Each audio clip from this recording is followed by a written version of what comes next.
ನಿಧಿ ಸಿಕ್ಕಂತಹ ಬೆನ್ನಲ್ಲೇ ಇದೀಗ ಲಕ್ಕುಂಡಿಯಲ್ಲಿ ಉತ್ಖನನ ಕಾರ್ಯ ಆರಂಭ ಆಗಿದೆ. ಗದಗ ತಾಲೂಕಿನ ಲಕ್ಕುಂಡಿ ಗ್ರಾಮದಲ್ಲಿ ಉತ್ಖನನ ಕಾರ್ಯವನ್ನ ಆರಂಭ ಮಾಡಲಾಗಿದೆ. ಶ್ರೀಕೋಟೆ ವೀರಭದ್ರೇಶ್ವರ ದೇವಸ್ಥಾನ ಆವರಣದಲ್ಲಿ ಶೋಧ ಕಾರ್ಯವನ್ನ ನಡೆಸಲಾಗ್ತಾ ಇದೆ. ಉತ್ಖನನ ಕಾರ್ಯಕ್ಕೆ ಚಾಲನೆಯನ್ನ ನೀಡಿದ್ದಾರೆ ಡಿಸಿ ಶ್ರೀಧರ್, ಎಸ್ಪಿ ರೋಹನ್, ಪುರಾತತ್ವ ಅಧಿಕಾರಿಗಳು ಕೂಡ ಭಾಗಿಯಾಗಿದ್ದಾರೆ.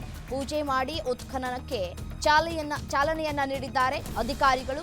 ಲಕ್ಕುಂಡಿ ಅಭಿವೃದ್ಧಿ ಪ್ರಾಧಿಕಾರದಿಂದ ಉತ್ಖನನ ಕಾರ್ಯವನ್ನ ನಡೆಸಲಾಗ್ತಾ ಇದೆ. ಸಿಸಿಟಿವಿ ಕಣ್ಗಾವಲಿನಲ್ಲಿ ಈ ಒಂದು ಶೋಧ ಕಾರ್ಯವನ್ನ ನಡೆಸಲಾಗ್ತಾ ಇದೆ. ದೃಶ್ಯಾವಳಿಗಳಲ್ಲಿ ಗಮನಿಸ್ತಾ ಇದ್ದೀರಿ. ಉತ್ಖನನ ಕಾರ್ಯ ಈಗಾಗಲೇ ಆರಂಭ ಆಗಿದೆ.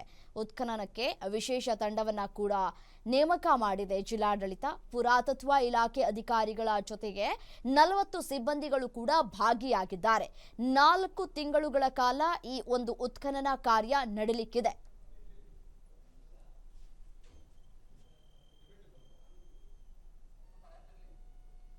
ದೃಶ್ಯಾವಳಿಗಳಲ್ಲಿ ಗಮನಿಸ್ತಾ ಇದ್ದೀರಿ. ದೇವಸ್ಥಾನದ ಮುಂಭಾಗದಲ್ಲಿ ಈ ಒಂದು ಉತ್ಖನನ ಕಾರ್ಯವನ್ನ ಆರಂಭ ಮಾಡಲಾಗಿದೆ. ವಿಶೇಷವಾಗಿ ಪೂಜೆಯನ್ನ ಕೂಡ ಮಾಡಿ ಈ ಉತ್ಖನನ ಕಾರ್ಯವನ್ನ ಆರಂಭ ಮಾಡಲಾಗ್ತಾ ಇರುವಂತಹ ದೃಶ್ಯಾವಳಿಗಳನ್ನ ಗಮನಿಸ್ತಾ ಇದ್ದೀರಿ. ನಿಧಿ ಸಿಕ್ಕಂತಹ ಬೆನ್ನಲ್ಲೇ ಈ ಒಂದು ಉತ್ಖನನ ಕಾರ್ಯವನ್ನ ಆರಂಭ ಮಾಡಲಾಗಿದೆ. ಸುಮಾರು 4 ತಿಂಗಳುಗಳ ಕಾಲ ಉತ್ಖನನ ಕಾರ್ಯ ನಡೆಯುತ್ತೆ ಅಂತ ಹೇಳಿ ಜಿಲ್ಲಾಡಳಿತ ಕೂಡ ಹೇಳಿದೆ. ಅದರಂತೆಯೇ ಬೇಕಾದಂತಹ ಎಲ್ಲಾ ರೀತಿಯಾದಂತಹ ಸಿದ್ಧತೆಗಳನ್ನು ಕೂಡ ಮಾಡಿಕೊಳ್ಳಲಾಗಿದೆ. ಮತ್ತೆ ಅಲ್ಲಿ ಇರುವಂತಹ ಊರಿನ ಭಾಗದ ಜನರಿಗೂ ಕೂಡ ಬೇರೆ ಭಾಗಕ್ಕೆ ಸ್ಥಳಾಂತರ ಮಾಡುವಂತಹ ಕೆಲಸಗಳು ಕೂಡ ಈಗಾಗಲೇ ಆಗ್ತಾ ಇದೆ.